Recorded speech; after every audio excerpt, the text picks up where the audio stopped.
wanted to do a little recap video that included the kids since they didn't get to go along with me on my Colorado elk hunt. And so what I decided is that I am just going to tell them the story of how my travels went and how my day began and what led up to the shot. And so hopefully they will be excited to hear all that because I don't think I've told them the whole story yet. So headed to bed about midnight, wake up at 3 o'clock in the morning.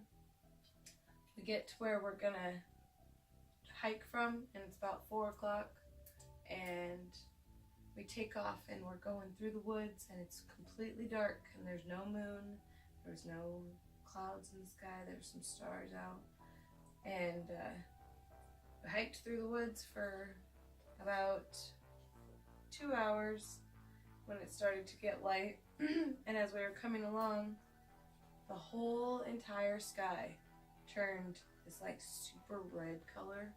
It was like reddish purple color, and like I called it what I like to call the red dawn. So the red dawn was the beginning of what I knew was going to be an amazing elk hunt.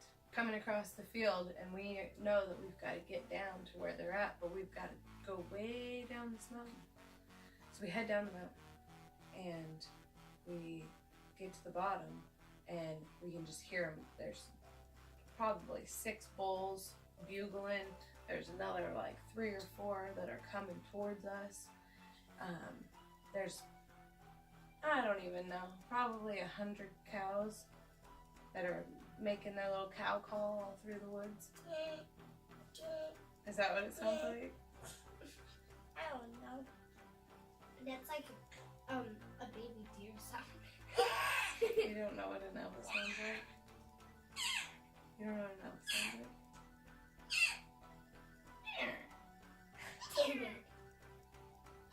Yeah, if they use a reed in your mouth.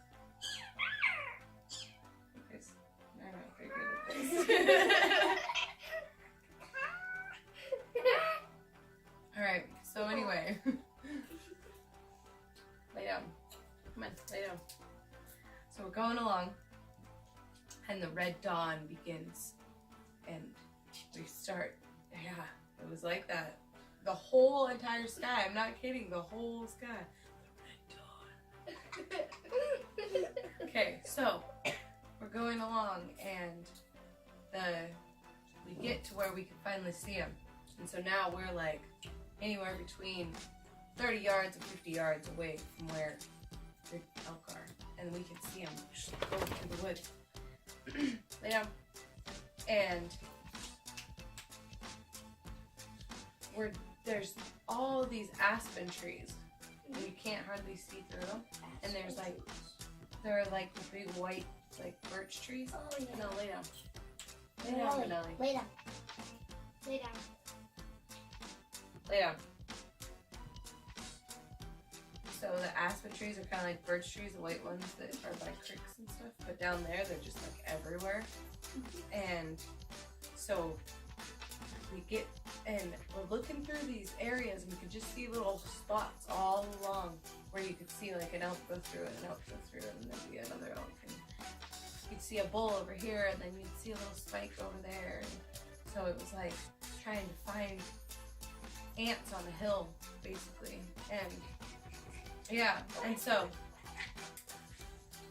I was watching, and I'm watching over this way, and all I can see through is this spot that's about this big around, and I'm looking down through it, and I see this cow go through, and I was like, oh, that works. I could just see, all I saw was her head and her neck go through, like that. Literally the hole was this big that I was looking at down there, and I was like, oh, there went one. And then I could see there was antlers coming. I knew there was a big bull coming. So I looked, and then that bull stepped in there, and I saw his nose, and then I saw that his brow tines at his first 2, that they were long enough to be legal, which they gotta be usually 4 to 6 inches, depends on the state. But I knew that they were legal, And so I just decided to shoot, and so I shot, and it would have been right in the neck, and I shot, and the guys, they were like, "What?" And I was like, "Oh, sorry." And they were like, "Oh, what's wrong?" And I was like, "Oh, nothing, I was just shooting at that elk over there." I was like, "Did you guys see that elk?" And they were like, "No." And I was like, "Well, I saw that elk over there." So the guide said, did you feel good about your shot? And I was like, "Well, yeah, I felt good, but either I shot it and it's dead, or I missed completely and it's gone." Like, I don't know, because when I shot, there was you couldn't see anything other than that one little spot until we moved and got down further. And so we kept hunting because there were so many elk all around us that we were still trying to get another elk. And so we were thinking that we might be able to get and have 2 bulls down, right? Were you gonna shoot the other? No, we had a second party member there that was gonna shoot it. Oh. So You had another person with you? yeah. And so they went and we tried to catch up to him, but we headed down the hill, and the guide turned around and he was like, "Yeah, you got him, he's down." And so we headed down and around where he was at. He wasn't moving. He was in the exact spot where I shot, like where I saw him. He died right in his tracks. He didn't even move. Like, you told us that. Wait. It just fell over. So, we kept going, right? And we're going along, and the elk are coming around, and we could see them, and there would be like 4 or 5 of them go up this way, and then there'd be a couple more over there, and it's like there's them over there, and one cow like ran right up to us.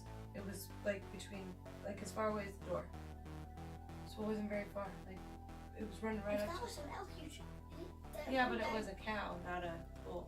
I know, but if it was an elk, then Yeah. he could have just went boom right in the head. Well, it wasn't a cow. No. I know that. So- But what if it was a spike? Yeah, but there was big bulls in there, so he wouldn't have shot the snake. Anyway, so we see that my bull's down. We get over to where we couldn't find any more. The elk we spooked them off, and so we headed over to where mine was to check it out, and it was laying in the spot where I shot it, and not a single drop of blood was anywhere.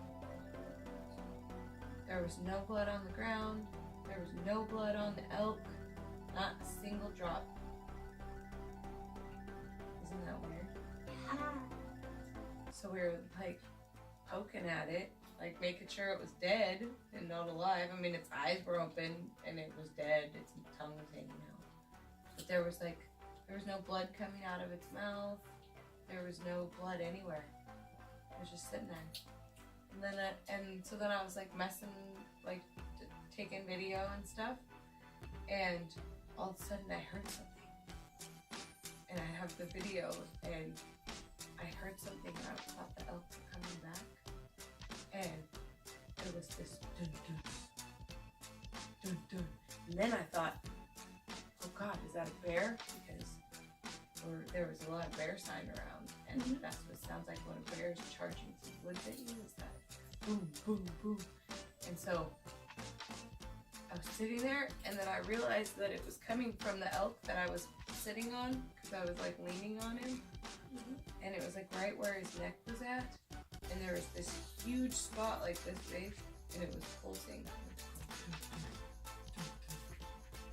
and it looked like his heart was in his neck. Yeah. So then we went, and there's still no blood anywhere. We rolled it all around, couldn't find any blood. And then we started gutting it, and it was completely full. The blood was all full in the cavity. And what had happened was, it was coming in, and it was at an angle. When I shot it right through here, and I hit the artery right there, and then it went back to this shoulder blade, and it stopped in that shoulder blade. So that's how I got the bullet back. We got the deer, or the elk, all gutted out. And I packed out the head, and the boys both put on, the guide and the other party member put on the half of the meat each. We had quartered it out and boned it out. So it was just the meat and eggs. And they both brought out half, and we hiked about 5 miles up and down and over and across this area. We didn't come the same direction we came from because it was straight up a cliff mountain that we had just came down. So we had to go all the way across to another mountain. What? Couldn't you bring some like side by side or something? Nope, you can't bring that kind of stuff up there. So we hiked way out to about 5 miles, and then finally too tired to bring it all out, and knowing that we were going to come back in there to hunt for the elk again in the morning.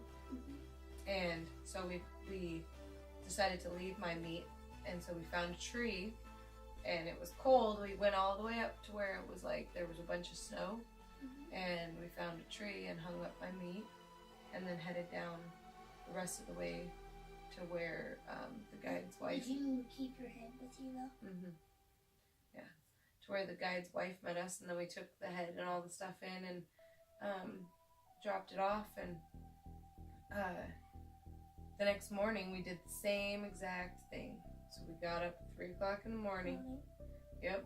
Hiked out to the same place. Hiked the same exact spot, and then we hiked the same exact red thing happened. The same red morning, the same red dawn. It was weird. The whole sky was completely red, so it was red dawn number 2, right?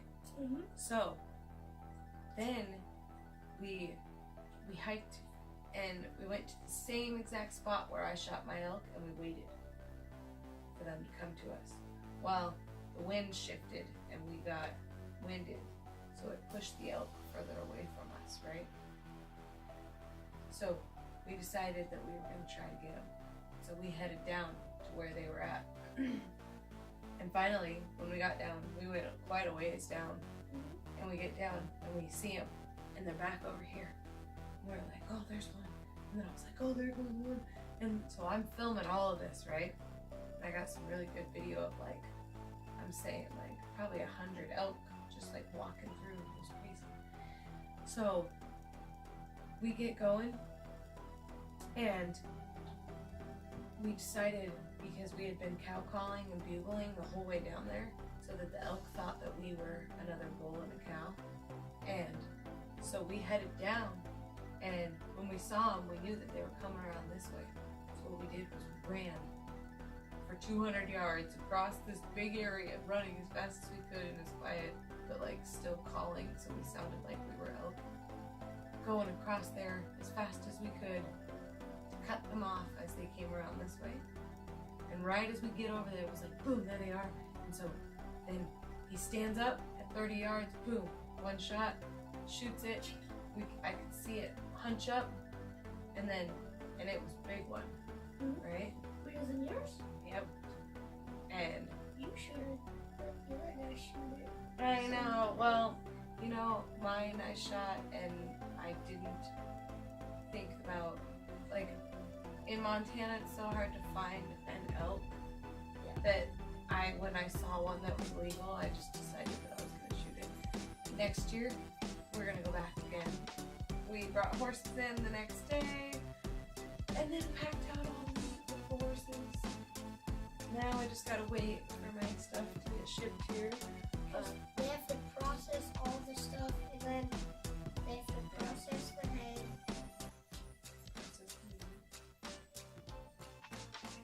And plus, are they gonna boil it? Yeah. And then where should we put that? I don't know. We're gonna have to find spots. If we have so much stuff on the wall, I feel like we should take all that down and put it like yeah. in there. That's probably where it's gonna have to go, because I don't know where else it could go. Maybe it could go right there. All right, question time. What is it? Any questions? What do you mean? One thing that I was surprised about that we hunted with a guide, but we were on public land. So when we went, he said that a lot of the guys that come hunt with him, that they don't help him like gut out the stuff or really pack out of them the head. What? Yeah, and like I was in there, I didn't have a knife because I flew, so I couldn't bring my knife, but I helped, you know, hold stuff and bag stuff and yeah. But other people just like Sit over there and watch him work, yeah. And the guy just asked him, can you help us? And No, he doesn't, they pay him, which I guess, I get that, but I think that's part of when you get something that you should be processing it fully and respecting that animal by, like you're the one that killed it, you know, you should be the one to take care of it. But I think it should be a rule. If you shoot the animal, then you should gut it out. But you need help. What if you shoot a giant elk and it has a lot of meat and it has a giant head? What if the head's too heavy? You need help. What do you mean? Then you get help. Yeah, but like when it's, I'm saying like you should help gut out your animal. But But only if you really know how. Because I guess if you don't, if some of the people maybe they don't understand or know how, maybe they're just like, I'm gonna show up and shoot it. I don't know. But the guide has done that for like 5 years already. He's probably been doing it his whole life. He was pretty good. He was a great guide actually. He was a good time. And he does a lot of sports. Hunting is a really good sport. It is. Because you have to hike and stuff. And fish. Good sport. I have a question. Because it makes your arms stronger. I have a question about sports. What is your guys' favorite sport? Hunting. Hunting. Soccer. I like hunting and soccer. No, my favorite sport is volleyball.